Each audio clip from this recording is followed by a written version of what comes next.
ಬಗ್ಗೆ ಅಲ್ಲ, ವಸ್ತುಸ್ಥಿತಿ ಸತ್ಯವನ್ನು ಹೇಳ್ತೇನೆ. ಕಾಲಜ್ಞಾನಿಗಳ ಥರ ಹೇಳೋದು ಬಿಜೆಪಿ ನಮಗೆ ರೂಢಿ. ಯಾವಾಗಿಂದ ಶುರು ಮಾಡಿದ್ರಿ ಸರ್ ಗೊತ್ತಿಲ್ಲ. ಭವಿಷ್ಯ ಹೇಳೋದು ನಾವು ಏನೇನು ಹೇಳಿದ್ವಿ ಅದೆಲ್ಲ ಆಗಿದೆ. ನಿನ್ನೆನೆ ಮಹಾರಾಷ್ಟ್ರದಲ್ಲಿ 27 ಚುನಾವಣೆಗಳಾದ್ರೆ, ನಗರಸಭೆ, ಪುರಸಭೆ, ಮಹಾನಗರ ಪಾಲಿಕೆ ಚುನಾವಣೆ ಆದ್ರೆ 25 ಗೆದ್ದಿದ್ದೀವಿ. ಭವಿಷ್ಯ ಅಲ್ಲ, ಸತ್ಯವನ್ನು ನುಡಿದಿದ್ದೀವಿ.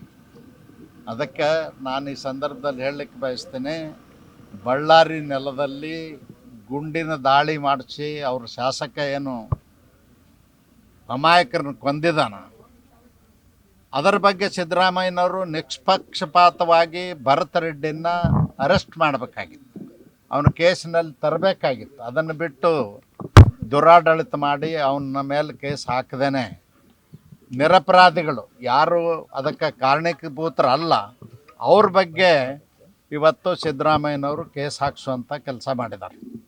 ಅದಕ್ಕೆ ದುರಾಡಳಿತ ಕೊನೆ ಅದ.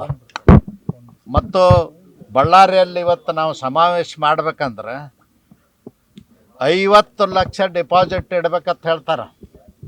ಇದು ಎಂಥ ಆಡಳಿತ ಇದು? 50 ಲಕ್ಷ ಡಿಪಾಸಿಟ್ಟು ಎಂದಾದರೂ ಕೇಳಿದಾರೆ?